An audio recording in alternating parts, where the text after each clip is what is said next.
Have you ever been so annoyed at people driving because they're not paying attention?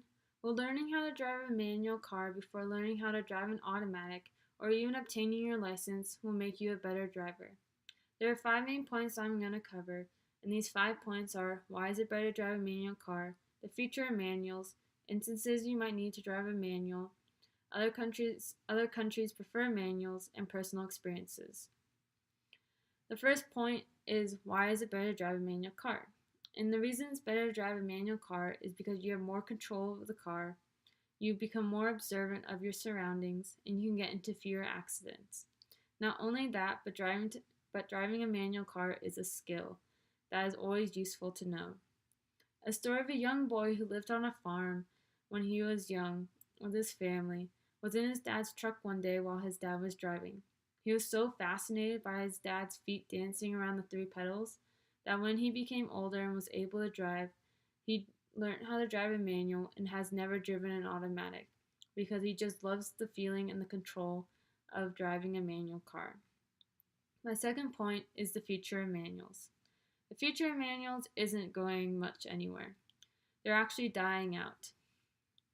The gas mileage of a manual car is about 30 to 35 miles per gallon, and manual cars are actually a lot cheaper. They're around $1,000 cheaper to buy. Not only are manuals dying out, but the new generation of electric cars to help the environment are coming in. These days, there are electric cars, and there are still manual cars, and then there's automatic cars, but then you have the automatic and the manual car. If you look in some cars that's an automatic, there might be a mode called sport mode. This mode allows you to go into it and change the gears on your own. Another reason that manuals are dying out is because no one's very interested in them anymore, because everyone loves the feeling of just going and stopping without having three pedals. A statistic that was made back in 2011 was about 500,000 manuals were sold out of 12.8 million cars sold total, which is actually pretty impressive since manuals are dying out. My third point is instances you might need to drive a manual car. One of the biggest ones is if you go to a party and your friend drove and they own a manual car, but they got really drunk and you were sober and you had to drive them home.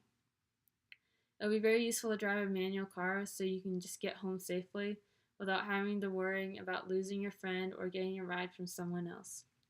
Another instance is if you want to become a race car driver, you need to know how to drive a manual car.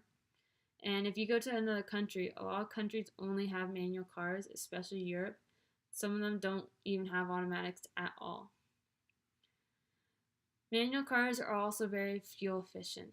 And if, for instance, your battery dies or you stall or something, in a manual car, you can just put it into neutral and roll it off the road. Unlike an automatic, you'll be stuck in the middle of the road because the only way to put it into neutral is to put the key and turn on the ignition, which isn't very useful if you're stuck and your battery dies. Other countries prefer manuals because you have more control and everyone's paying attention to the road. Just like in England, like in England, all countries in Europe drive manual cars. In England, traffic lights are completely different than American traffic lights. In America, it goes red and then green and allows you to go, which allows you to go.